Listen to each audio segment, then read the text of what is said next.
రైట్గా వార్తలు వాస్తవాల్లో దినపత్రికల్లో వచ్చిన ప్రధాన వార్తల్ని చూద్దాం. ముందుగా మనం నమస్తే తెలంగాణ చూస్తున్నాం. నమస్తే తెలంగాణలో మా భూములు మాకేనని మరలబడ్డ కొడంగల్. ఫార్మా కంపెనీకి ఎట్టి పరిస్థితుల్లో మేము భూములు ఇచ్చేదే లేదు, మా ప్రాణాలు పోయినా సరే ఇక్కడ ఫార్మా కంపెనీకి మేము భూములు ఇవ్వం, ఎట్టి పరిస్థితులు ఇక్కడ ఒప్పుకునేది లేదు అంటూ రైతులు ఏకంగా అధికారులపైన దాడికి దిగినటువంటి పరిస్థితి. వాళ్ళు గత కొద్ది రోజులుగా వాళ్ళు ఆందోళన చేస్తున్నారు, వాళ్ళు న్యాయబద్ధంగా చెప్తున్నారు మేము ఎట్టి పరిస్థితుల్లో ఫార్మా కంపెనీకి మేము భూములు ఇవ్వమని. కానీ ఇక పదే పదే ఫార్మా కంపెనీ కోసం భూములు సేకరణ ప్రయత్నం జరిగింది. నిన్న ప్రజాభిప్రాయ సేకరణ జరిగితే వాళ్ళ ఆగ్రహం అనేది పూర్తిగా కట్టలు తెంచుకుంది.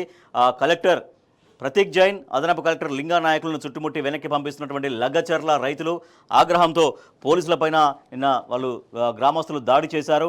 తర్వాత ప్రజాభిప్రాయ సేకరణ కోసం గ్రామానికి వచ్చినటువంటి కడ ప్రత్యేక అధికారి వెంకటరెడ్డిపై రాళ్లు కర్రలతో దాడి చేసినటువంటి మహిళలు, యువకులు. సో లగచర్ల ఎట్టా రణరంగంగా మారిందో మనం చూస్తున్నాం. సీఎం ఇలాకాలో తిరగబడ్డటువంటి ఫార్మా రైతు, రేవంత్ సర్కారుపై భగ్గుమన్న రైతులు ఫార్మాకు భూములు ఇవ్వబోమని తీవ్ర హెచ్చరికలు. వద్దని తెగేసి చెప్పినా పదే పదే ప్రజాభిప్రాయ సేకరణ జరపడంపై అన్నదాతల ప్రతిఘటన. వికారాబాద్ కలెక్టర్కు తీవ్ర నిరసన. ఉద్రిక్తతల మధ్య బలవంతంగా తిప్పి పంపిన రైతులు. రాష్ట్ర ప్రభుత్వ ఒత్తిడిపై కట్టలు తెగిన ఆగ్రహం. అదనపు కలెక్టర్ సహా అధికారులపై దాడి. కడా ప్రత్యేక అధికారి, కొడంగల్ అర్బన్ డెవలప్మెంట్ అథారిటీ ప్రత్యేక అధికారి డీఎస్పీని తరిమి కొట్టిన రైతులు. అధికారుల వాహనాలు ధ్వంసం. పొలాల వెంట పరుగులు తీసిన ప్రత్యేక అధికారి వెంకటరెడ్డి. పట్టుకుని చితక బాదిన మహిళలు. అడ్డు వచ్చిన పోలీసులపైన దాడి. తమ భూముల కోసం ఎవరొచ్చినా ఇంతేనంటూ వార్నింగ్. రణరంగంగా మారిన లగచర్ల. 144 సెక్షన్ విధింపు. భారీగా పోలీసు బలగాల మోహరింపు. తమ ప్రాణాలు పోయినా ఫార్మా కంపెనీని మాత్రం రానివ్వబోమంటూ గ్రామస్తులు ప్రతినబూనారు.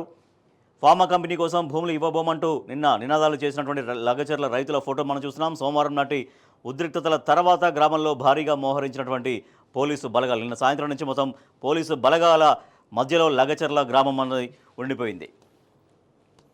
సో ఎట్లా వాళ్ళు తిరగబడ్డారో మనం చూసాం. రైతు రగిలిపోయాడు, పల్లె రణరంగమైంది. ఫార్మా కంపెనీ కోసం భూములు ఇవ్వబోము అంటున్నా ఒత్తిడి చేస్తున్న కాంగ్రెస్ సర్కారుపై అన్నదాతలు ఆగ్రహంతో ఊగిపోయారు. ప్రభుత్వం కనబడలేదు, కానీ కండ్ల ముందు అధికారులు కనిపించారు. ప్రజాభిప్రాయ సేకరణ అంటూ పల్లె ముందుకు మళ్లీ వచ్చిన సిబ్బంది కనిపించారు. అంతే, 4 నెలలుగా సాగుతున్న నిరసనంతా ఆగ్రహంగా మారి ఒక్కసారిగా కట్టలు తెంచుకుంది. కొడంగల్ పల్లెల్లో లోపల సలసల మరుగుతున్న అగ్ని పర్వతం ఒక్కసారిగా బద్దలైంది. తమ ముందుకు వచ్చిన వికారాబాద్ కలెక్టర్ ప్రతీక్ జైన్ తొలుత నిరసన తెలిపారు. లగచర్ల రైతులు భూములు ఇవ్వబోమని తమను ఇబ్బంది పెట్టుదని నినాదాలు చేస్తూ చుట్టుముట్టారు. ఆయనను బలవంతంగా తిప్పి పంపించేశారు. భూ సేకరణకు వరుస సమావేశాలు నిర్వహిస్తున్న అదనపు కలెక్టర్ లింగా నాయక్ మీద విరుచుకుపడ్డారు. తమ భూముల కోసం పదే పదే ఒత్తిడి చేస్తున్న కడా ప్రత్యేక అధికారిని చూడగానే వాళ్ళలో ఆగ్రహం పెల్లుబుకింది. ఇది ఫార్మాపై ఫార్మర్ రణం. లగచర్ల ఊరొకటే కాదు, రోటిబండ తండ, పులిచెర్ల తండ, దుద్యాల, పూలేపల్లి, హకింపేట, ఒక్కో గ్రామం రగులుతున్న ఓ అగ్నిపర్వతం, ఆగ్రహ పర్వతం. ఫార్మా సిటీ కోసం గతంలో కేసీఆర్ ప్రభుత్వం సేకరించిన భూమి 12,000 ఎకరాలు సిద్ధంగా ఉన్నప్పటికీ వాటిని కాదు అని పల్లెల్లో ఫార్మా క్లస్టర్ల పేరిట భూములు గుంజుకోవాలని చూస్తున్న రేవంత్ సర్కార్కు రైతుల అల్టిమేటం ఇది. హైడ్రా, మూసి, ఇప్పుడు ఫార్మా. ఏడాది పాలన పూర్తి కాకముందే ప్రజల్లో పెరుగుతున్న వ్యతిరేకతకు ఇదో సంకేతం, ఇదో ప్రమాద హెచ్చరిక. ఏడాది కావస్తుంది, ఇంకా ఏడాది కూడా పూర్తిగా కంప్లీట్ కాలేదు. సో ఇవాళ రైతులు, ప్రజలు ఎట్లా తిరగబడుతున్నారు అనేది చూస్తున్నాం. హైడ్రా బాధితులు, మూసీ బాధితులు, ఇవాళ సొంత నియోజకవర్గం, ముఖ్యమంత్రి ప్రాతినిధ్యం వహిస్తున్నటువంటి సొంత కొడంగల్ నియోజకవర్గంలో రైతులు ఎట్లా తిరగబడుతున్నారో మనం చూస్తున్నాం. సో 10 నెలల 11 నెలల పరిపాలనలో ఎట్లా రైతాంగం నుంచి కావచ్చు, ప్రజల నుంచి కావచ్చు, ఎట్లా వ్యతిరేకత వస్తుందనేది ఈ సాక్ష్యంగా నిన్న జరిగినటువంటి రణరంగాన్ని చూడొచ్చు. లోపల పేజీలో మనం పూర్తిగా చూద్దాం. ఫార్మా కంపెనీల ఏర్పాటుపైన ప్రజాభిప్రాయ సేకరణకు వచ్చిన అధికారులను వెంబడిస్తున్నటువంటి లగచర్ల గ్రామస్తులు. అయితే రైతులు తిరగబడితే బీఆర్ఎస్పై నిందల. కొడంగల్ ఘటనను బీఆర్ఎస్కు అంటగడుతూ కాంగ్రెస్ సోషల్ మీడియాలో దుష్ప్రచారం సాగుతోంది. స్థానికంగా ఉద్రిక్త పరిస్థితులు ఉన్నా వికారాబాద్ కలెక్టర్ ఎందుకు వెళ్లారు? స్థానిక పరిస్థితులపై అధికారులు గ్రౌండ్ రిపోర్ట్ తీసుకున్నారా? ప్రభుత్వ తీరుపై రాజకీయ విశ్లేషకులు, బీఆర్ఎస్ నేతల మండిపాటు. అధికారుల్ని అడ్డుకునేందుకు వెళ్తున్నటువంటి లగచర్ల వాసులు. సో లగచర్ల వాసులు వాళ్ళు స్వయంగా తమకు తాముగా రియాక్ట్ అయినటువంటి రిజల్ట్ అది. తమకు తాముగా రియాక్ట్ అయ్యారు. ఎందుకంటే వాళ్ళ భూములు ఎప్పటి నుంచో వాళ్ళ దానిలో వ్యవసాయం చేసుకుంటున్నారు, వాళ్ళు పంటలు పండించుకుంటున్నారు. సో వాళ్ళ పిల్ల పాపలతో అక్కడ వ్యవసాయం చేసుకుంటూ వాళ్ళ జీవనం వాళ్ళు వెళ్ళదీస్తున్నారు. అటువంటి భూముల్ని ఫార్మా కంపెనీ కోసం బలవంతంగా లాక్కునే ప్రయత్నం జరుగుతుంది. సో దీన్ని ఎవరో ప్రోత్సహించాల్సిన పని లేదు, ఎవరో దీన్ని ఈ రకంగా ఈ రకంగా టర్న్ చేయాల్సిన పని లేదు. రైతులు స్వచ్ఛందంగా తమకు తాముగా చేసినటువంటి నిరసన, తమకు తాముగా పెళ్ళుబికినటువంటి ఆగ్రహం ఇది. కానీ దాన్ని బీఆర్ఎస్ పార్టీకి అంటగడుతూ బీఆర్ఎస్ పార్టీ నాయకులు రెచ్చగొట్టడం వల్ల రైతులు ఈ రకంగా వ్యవహరించారని, సో దీని వెనుక మొత్తం బీఆర్ఎస్ పార్టీ ఉందనేది ఒక కాంగ్రెస్ వాళ్ళు మాట్లాడుతున్నటువంటి మాటలు. అయితే రైతులు తిరగబడితే బీఆర్ఎస్ పైన నిందలు ఎందుకు వేస్తున్నారంటూ అదే కాంగ్రెస్ సోషల్ మీడియాని ప్రశ్నిస్తున్నారు బీఆర్ఎస్ పార్టీ నాయకులు. తమకు తాముగా కడుపు మండి ఆగ్రహంతో ఆ రకమైనటువంటి నిరసన వ్యక్తం చేస్తే దానికి బీఆర్ఎస్కి ఎటువంటి సంబంధం, ఎందుకు అంటగడుతున్నారంటూ బీఆర్ఎస్ పార్టీ ఆగ్రహం వ్యక్తం చేస్తోంది. సీఎం మూర్ఖత్వం వల్లే ఈ దారుణం, తుగ్లక్ ఆలోచనతోనే అలజడి, మీ మోసాలకు అధికారులు బలి పశువుల, అధికారులకు దెబ్బలు దురదృష్టకరం. BRS working president KTR. పచ్చడి పొలాల్లో రేవంత్ చిచ్చు, కిసాన్ హఠావో చర్యల వల్లే గొడవ, పిచ్చోడి చేతిలో రాయిలా పాలన మారింది, రేవంత్ రెడ్డి మీది కోపాన్ని ప్రజలు అధికారులపై చూపిస్తున్నారంటూ హరీష్ రావు రియాక్ట్ అయ్యారు. సీఎం అనాలోచిత నిర్ణయాల వల్లే ఈ దాడులు జరుగుతున్నాయంటూ మాజీ మంత్రి సబితా ఇంద్రారెడ్డి రియాక్ట్ అయ్యారు. ఎస్, సో కొడంగల్లో నిన్న ఎట్లా రణరంగంగా మారిందనేది మనం ఫోటోగ్రాఫ్స్ పూర్తిగా చూడొచ్చు. మా ప్రాణాలను ఇస్తాం, ఫార్మాకు మాత్రం భూములు ఇవ్వమంటూ రైతులు కలెక్టర్కు తేల్చి చెబుతున్నారు. లగచర్లలో కలెక్టర్ అండ్ టీమ్ ఎంట్రీ, నిన్న లగచర్లలో కాన్వాయ్తో ఎంట్రీ అయ్యారు. సో వాళ్ళను రైతులు అడ్డుకున్నారు. మరలబడ్డ కొడంగల్, ప్రాణాలు తీసే ఫార్మా కంపెనీ ఏర్పాటు చేయదని, అందుకు తమ భూములు ఇవ్వబోమని ప్రభుత్వానికి అధికారులకు వ్యతిరేకంగా పెద్దపెట్టిన నినాదాలు చేసినటువంటి బాధితులు రైతులు, గో బ్యాక్ ఆఫీసర్స్ అంటూ వాళ్ళు తిరగబడ్డారు. సో మనం డీటెయిల్గా ఫోటోగ్రాఫ్స్ చూడొచ్చు. మొత్తం ఫోటోగ్రాఫ్స్ అన్నీ కూడా విత్ నెంబర్స్ ఉన్నాయి, 6, 7, 8, 9, 10, 11 అంటూ. సో నిన్న వాళ్ళు ఎంత ధర్మాగ్రహాన్ని వ్యక్తం చేశారు, వాళ్ళ కడుపు మంట ఎట్లా ఉందనేది మనం చూడొచ్చు. తిరిగిన ఆఫీసర్ అంగి పొలాల్లోకి పరిగెత్తి అది ఆందోళనకారుల నుంచి తప్పించుకుని పొలాల్లో తలదాచుకున్నటువంటి కడ అధికారి వెంకటరెడ్డి, పోలీసుల భద్రత, పొలాల్లో ఉన్నటువంటి కడ అధికారి వెంకటరెడ్డిని బందోబస్తు మధ్య తరలిస్తున్నటువంటి పోలీసుల ఫోటోగ్రాఫ్ మనం చూస్తున్నాం. రేవంత్ నిర్వాహకం ఫలితమే ఈ దాడి, సర్కార్పై వికారాబాద్లో పెళ్లుబికిన ప్రజాగ్రహం. ఫార్మాసిటీకి బీఆర్ఎస్ హయాంలోనే భూసేకరణ, కాంగ్రెస్ ప్రభుత్వం వచ్చాక ఫార్మాసిటీ నిర్ణయం జరిగింది. నగరం చుట్టూ కొత్తగా ఫార్మా క్లస్టర్ల ఏర్పాటు నిర్ణయం. సీఎం జిల్లా నుంచే భూసేకరణ, ఫార్మాసిటీని కొనసాగిస్తామని చెప్పిన ప్రభుత్వం క్లస్టర్లను ఉపసంహరించుకొని ముఖ్యమంత్రి రేవంత్ రెడ్డి, ఫలితంగా ప్రభుత్వంపై ప్రజల్లో తీవ్ర వ్యతిరేకత. సీఎం సొంత గడ్డలోనే తీవ్రంగా వ్యతిరేకత వచ్చింది.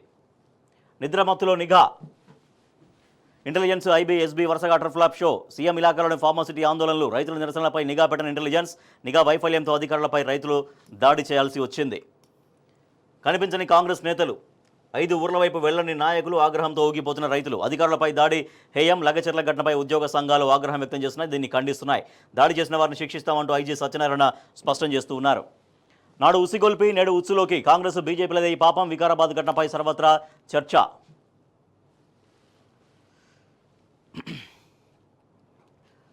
కాంగ్రెస్ పాలనలో విద్వేషాలే, ముస్లింలకు దోఫాపై దోకా, మూసీ పక్షాలను పేరిట నిరుపేదల 16,000 ఇండ్లు కూల్చే కుట్రలు. కేసీఆర్ 10 ఏళ్ల పాలనలోనే మైనార్టీలకు న్యాయం, మౌలానా అబుల్ కలాం జయంతి ఉత్సవాల్లో కేటీఆర్. మైనార్టీ పిల్లలకు నోట్బుక్స్, స్టడీ మెటీరియల్ పంపిణీ అని ఒక వార్త మనం చూడొచ్చు. అలాగే వెంటిలేటర్ పైనే గురుకుల విద్యార్థిని శైలజ, కుటుంబ సభ్యులకు ఎమ్మెల్సీ మధుసూదనాచారి నిన్న పరామర్శించారు. మరొక వార్త మనం చూస్తున్నాం. అమృత అక్రమాల నిగ్గు తేల్చండి, కేంద్ర మంత్రికి కేటీఆర్ ఫిర్యాదు. రేవంత్ కుటుంబానికి ప్రజాధనం దారా దత్తం, బావమర్ది కంపెనీకి 1,137 కోట్ల టెండర్, దర్యాప్తు జరిపించాలని కేంద్ర మంత్రికి విజ్ఞప్తి. అక్రమాలపై సమగ్ర వివరాలతో లేఖ అందజేశారు. ఆఫీస్ ఆఫ్ ప్రాఫిట్గా పరిగణించాలని వినతి. అమృత్ పథకం టెండర్ల అక్రమాలపై కేంద్ర పట్టణాభివృద్ధి శాఖ మంత్రి మనోహర్ లాల్ ఖట్టర్కు బీఆర్ఎస్ వర్కింగ్ ప్రెసిడెంట్ కేటీఆర్ ఫిర్యాదు చేశారు. బీఆర్ఎస్ ఎంపీలు, మాజీ ఎంపీలతో కలిసి సోమవారం ఢిల్లీ వెళ్లిన ఆయన కేంద్ర మంత్రితో భేటీ అయ్యారు. అమృత్ పథకం టెండర్లలో తన బావమర్ది సృజన్ రెడ్డికి లబ్ధి చేకూరేలా సీఎం రేవంత్ రెడ్డి అధికార దుర్వినియోగానికి పాల్పడ్డారని ఖట్టర్ దృష్టికి తీసుకెళ్లారు. మొత్తం రేవంత్ కుటుంబానికి ప్రజాధనాన్ని మొత్తం ముఖ్యమంత్రి రేవంత్ రెడ్డి దోచిపెడుతున్నారంటూ కూడా కేటీఆర్ ఫైర్ అయ్యారు ఆ కంప్లైంట్లో. ఇక్కడ ఫార్మాసిటీకి సంబంధించిన ఫార్మా కంపెనీల కొడంగల్లో తన అల్లుడికి, తర్వాత హైదరాబాద్లో అనేక కార్యక్రమాలు వాళ్ళ తమ్ముళ్ళకి, ఇక్కడ అమృత్ టెండర్లు తన సొంత బావమరిదికి కట్టబెడుతున్నారంటూ కేటీఆర్ ఫైర్ అవుతున్నారు. సో ఇది అమృత్ టెండర్లలో అక్రమాలు జరిగాయి, వాటిలో నిగ్గు తేల్చండి అంటూ ఆయన మండిపడుతున్నారు. ఇక మరొక వార్త చూస్తే సర్వే జరుగుతుంది రాష్ట్ర వ్యాప్తంగా. సర్వే పైన అనేక అనుమానాలు వ్యక్తమవుతున్నాయి. సర్వే గురించి ప్రజలు ప్రశ్నిస్తున్నారు. సర్వేలో ఏది గోప్యత, మా వ్యక్తిగత వివరాలు అవన్నీ కూడా చాలా డీటెయిల్డ్గా ఎందుకు తీసుకుంటున్నారు? కులగణన అంటే మా క్యాస్ట్కి సంబంధించినటువంటి డీటెయిల్స్ తీసుకోండి, కానీ ప్రతి ఒక్కటి చాలా డీటెయిల్డ్గా వ్యక్తిగత వివరాలన్నీ కూడా ఎటువంటి రహస్యం లేకుండా గోప్యత లేకుండా ఎందుకు తీసుకుంటున్నారు అనేది ప్రశ్నిస్తున్నారు. ఇంటింటి సర్వేలో ఏది గోప్యత? గతంలో రోడ్లపై దర్శనమిచ్చినటువంటి ప్రజాపాలన అర్జీలు నేడు సోషల్ మీడియాలో ప్రత్యక్షమవుతున్న సర్వే ఫారాలు ఐచ్ఛికం అంటూనే వ్యక్తిగత ఆస్తిపాస్తుల సమాచార సేకరణ ఇది రాజ్యాంగ విరుద్ధమని గతంలోనే తేల్చిన సుప్రీంకోర్టు పుట్టస్వామి కేసులో ప్రైవసీని ప్రాథమిక హక్కుగా గుర్తిస్తూ గతంలో కానీ ఆ తీర్పు పాటించకుండా టోటల్గా పూర్తిగా ఎటువంటి గోప్యత లేకుండా వాళ్ళ వ్యక్తిగత ఆస్తిపాస్తుల వివరాలు చాలా డీటెయిల్డ్గా తీసుకుంటారు. సో కులగణనకైతే అంత డెప్త్ అవసరం లేదు. మీ కులానికి అంటే ఏ కులానికి సంబంధించిన వాళ్ళు సో వాళ్ళ నివాసము వాళ్ళ జీవన విధానం తెలుసుకుంటే సరిపోయేది. కానీ టోటల్గా వాళ్ళ వ్యక్తిగత ఎటువంటి గోప్యత లేకుండా టోటల్ అంతా బహిర్గతం చేసే విధంగా ఎందుకు తీసుకుంటున్నారు మా వివరాలు అని ప్రజల నుంచి ఎవరైతే అక్కడికి వెళ్తున్నారో ఆ అధికారులకు ప్రశ్నలు వేస్తున్నారు. సో చాలామంది అసలు వివరాలు చెప్పేందుకు కూడా సుముఖత చూపట్లేదంట. ప్రైవసీపై భయాందోళనలు ఇప్పటికే నిత్యం అనేక సైబర్ మోసాలు వెలుగు చూస్తున్న నేపథ్యంలో తాజా సర్వేపై ప్రజల్లో ఆందోళన నెలకొంది. గోప్యతకు సంబంధించి సేకరిస్తున్నటువంటి సమాచారం భద్రంగా ఉంటుందా అనే అనుమానం పీడిస్తోంది. తమ వ్యక్తిగత వివరాలను అడిగేందుకు ప్రభుత్వానికి హక్కు ఏముందని ఆగ్రహం వ్యక్తం చేస్తున్నారు ప్రజలు. సో గతంలో ప్రజాపాలన పేరిట సేమ్ ఇటువంటిది ఒక 6 గ్యారెంటీలు అమలు కావాలంటే ముందు ప్రజాపాలనకు సంబంధించిన ఒక ఫామ్ ఉంటుంది.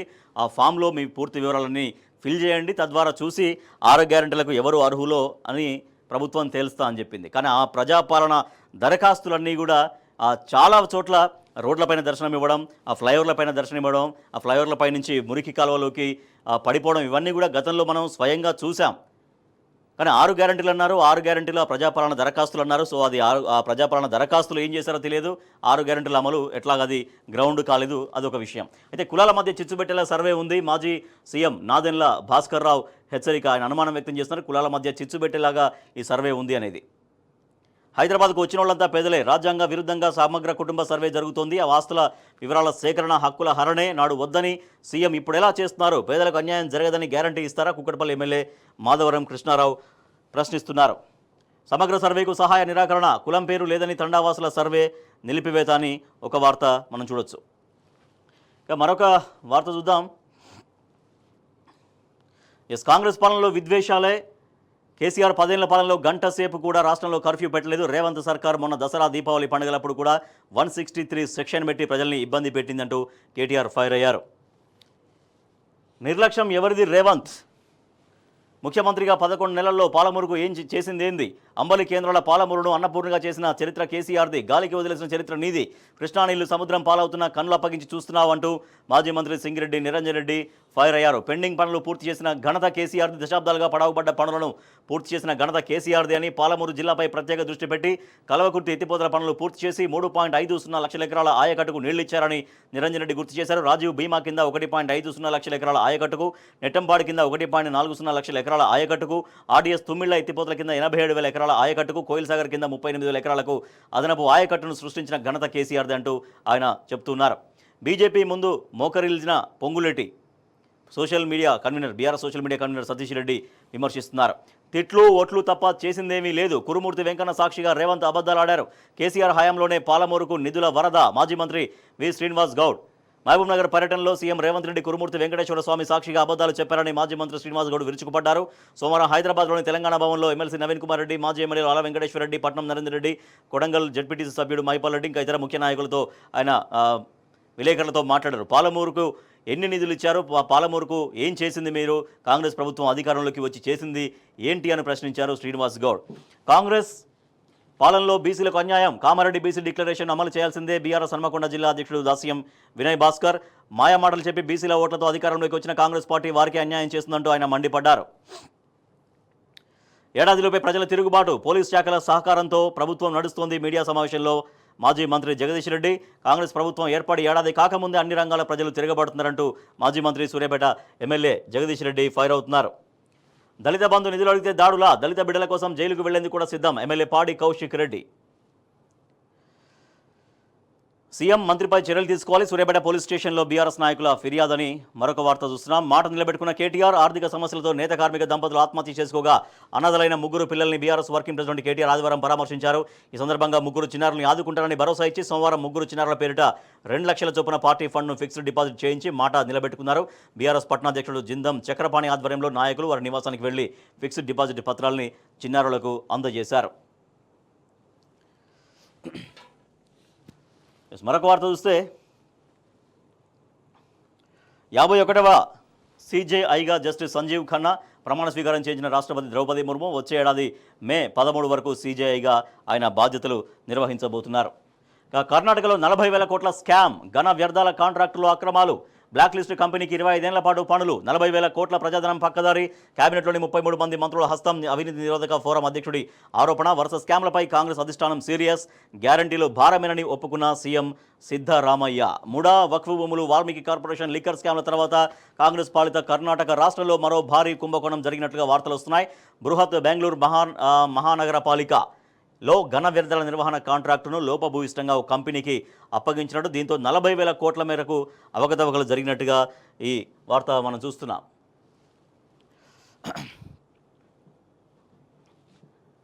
బకాయిలు చెల్లించకుంటే అగ్నిగుండమే, విద్యార్థుల పొట్టగొట్టి కాంట్రాక్టర్ల జేబులు నింపుతున్నారు. సర్కారుపై ఆర్ కృష్ణయ్య ఫైర్, 16 తరగతుల బహిష్కరణ, ప్రభుత్వ కార్యాలయాల ముట్టడికి పిలుపునిచ్చారు. పత్రిజీ జయంతిలో గ్రీన్ ఇండియా ఛాలెంజ్, ట్రస్ట్ ఆవరణలో మొక్కలు నాటిన సభ్యులు. మాజీ రాజ్యసభ సభ్యుడు జోగినపల్లి సంతోష్ కుమార్ ప్రారంభించినటువంటి గ్రీన్ ఇండియా ఛాలెంజ్లో భాగంగా వారు నిన్న మొక్కలు నాటారు. ఫిరాయింపు ఎమ్మెల్యేలపై వేటు వేయాల్సిందే, సింగిల్ జడ్జి ఇచ్చిన ఉత్తర్వులు సరైనవే, హైకోర్టులో కొనసాగినటువంటి వాదనలని మరొక వార్త చూడొచ్చు.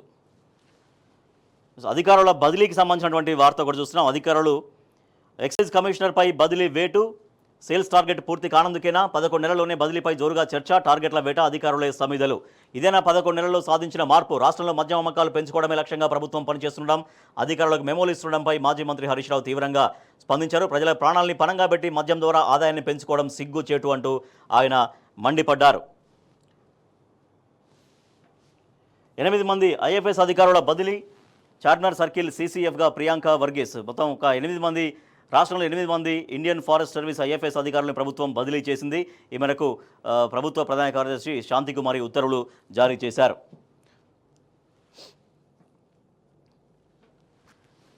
మరొక వార్త చూస్తే, అన్నదమ్ముల మధ్య కోల్డ్ వార్ అంట, మంత్రి పదవిని ఎరగా వేసి గ్యాప్ పెంచిన ముఖ్య నేత 6 నెలలుగా పలకరించుకుని బ్రదర్స్, కాంగ్రెస్లో హాట్ టాపిక్గా వైరం. నిన్న మొన్నటి వరకు ఒకే మాట ఒకే బాటగా నడిచిన అన్నదమ్ముల మధ్య కోల్డ్ వార్ నడుస్తోందా? వారిద్దరి మధ్య దూరం పెరిగిందా? 6 నెలలుగా వారి ఇద్దరి మధ్య మాటలు లేవా? ఒకరినొకరు పలకరించుకోవడం లేదా? సొంత నియోజకవర్గంలో సీఎం పాదయాత్ర చేస్తుంటే అమెరికా పర్యటన పేరుతో ఒక సోదరుడు కావాలని దూరంగా ఉన్నారా అంటూ ఒక కథనం మనం చూడొచ్చు. ఇక్కడ పాలన పాత్ర, అక్కడ ప్రచార జాతర. మహారాష్ట్ర, జార్ఖండ్, కేరళకు తెలంగాణ మంత్రులు. ఆయా రాష్ట్రాల్లో ఎన్నికల్లో కాంగ్రెస్ తరపున ప్రచారం. రేవంత్, ఉత్తమ్, భట్టి, సీతక్క. పలుమార్లు ఇతర రాష్ట్రాలకు విదేశీ పర్యటనలో మంత్రులు జూపల్లి, శ్రీధర్ బాబు. నేడు ఢిల్లీకి సీఎం రేవంత్ రెడ్డి, అటు నుంచి రేపు ముంబైకి. 11 నెలల్లో హస్తనకు 25వసారి అంట. ప్రజల సొమ్ముతో కాంగ్రెస్ మహాసోకులు, రుణమాఫీ పూర్తయిందట. మరాఠీ పత్రికలకు రేవంత్ రెడ్డి పంచరంగుల ప్రకటనలు. ఇది మరాఠా పత్రికలో వచ్చినటువంటి మొదటి పేజీలో వచ్చినటువంటి యాడ్. తెలంగాణ ముఖ్యమంత్రి రేవంత్ రెడ్డి ఫోటో మనం చూస్తున్నాం. ఇక్కడ తెలంగాణ ప్రజలకు ఇచ్చినటువంటి 6 గ్యారెంటీలు ఏవైతే ఉన్నాయో అవన్నీ కూడా అమలు చేసేసాం అనేది ఈ ప్రకటన యొక్క సారాంశం. ఇది మహారాష్ట్ర ఎన్నికల్లో మరాఠా ఒక ప్రముఖ పత్రికలో మొదటి పేజీలో వచ్చినటువంటి యాడ్. సో ఇది తెలంగాణలో ఏం జరుగుతుందని తెలంగాణ ప్రజలకు తెలుసు, కానీ మహారాష్ట్ర ప్రజలకు టోటల్గా ఇక్కడ 6 గ్యారెంటీలు అమలైపోయాయి. ఏవైతే కాంగ్రెస్ హామీలు ఇచ్చిందో ఆ హామీలన్నీ కూడా నెరవేర్చామనేది చెప్తున్నటువంటి మాట.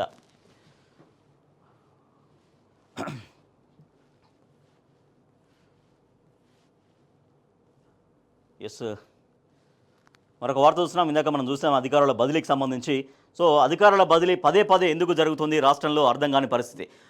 ఇటీవలే అధికారులందరూ బదిలీ అయ్యారు. సో బదిలీ అయిన తర్వాత ఒక 2-3 నెలలు కూడా కాకముందే మళ్ళీ అధికారులని బదిలీ చేస్తున్నారు. సో అధికారులని పదే పదే ఇట్లా బదిలీ చేస్తుంటే పోతుంటే ఆ అధికారులపైన, ఆ శాఖ పైన ఒక గ్రిప్, ఒక పట్టు ఏర్పడే లోపే అధికారులు ట్రాన్స్ఫర్ అయిపోతున్నాడు. సో ఎందుకు తెలంగాణ రాష్ట్రంలో పదే పదే అధికారుల బదిలీలు జరుగుతున్నాయి?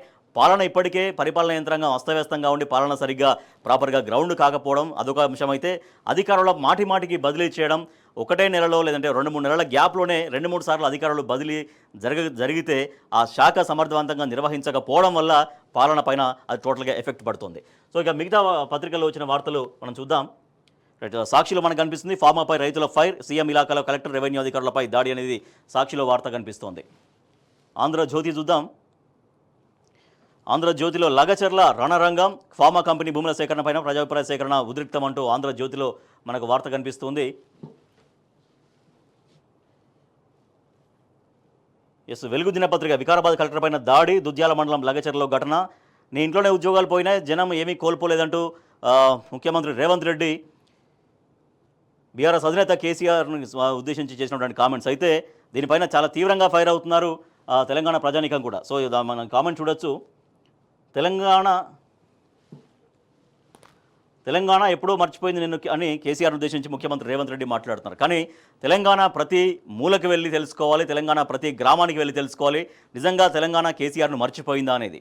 సో గత 11 నెలల కాలంలో ఎంత ఇబ్బందులు పడుతున్నాం. కేసీఆర్ గతంలో ముఖ్యమంత్రిగా ఉన్నప్పుడు మాకు అన్నీ అందినాయి, అన్ని పథకాలు మేము ఎదురు చూడక ముందే వచ్చి నేరుగా మాకు లబ్ధి చేకూర్చినాయి. అటువంటి కేసీఆర్ని మేము ఎప్పటికీ మర్చిపోలేము, అనవసరంగా మేము తప్పు చేశామని బాధపడుతున్నామని చాలామంది ప్రతి గ్రామం నుంచి వస్తున్నటువంటి మాట ఇది. కానీ ముఖ్యమంత్రి రేవంత్ రెడ్డి ఏం మాట్లాడుతున్నారు, తెలంగాణ సమాజం కేసీఆర్ను మర్చిపోయిందట. అది అసాధ్యం. అసలు ఎట్టి పరిస్థితుల్లో కూడా అటువంటి ఆలోచన ఏ మాత్రం కూడా ప్రజల్లో లేదు. సో ఇప్పటికీ ప్రతి పథకం విషయంలో, ప్రతి కార్యక్రమం విషయంలో కేసీఆర్ను తెలంగాణ సమాజం నిరంతరం గుర్తు చేసుకుంటూనే ఉన్నటువంటి పరిస్థితి మనం రెగ్యులర్గా మనం చూస్తున్నాం. తెలంగాణ టుడే.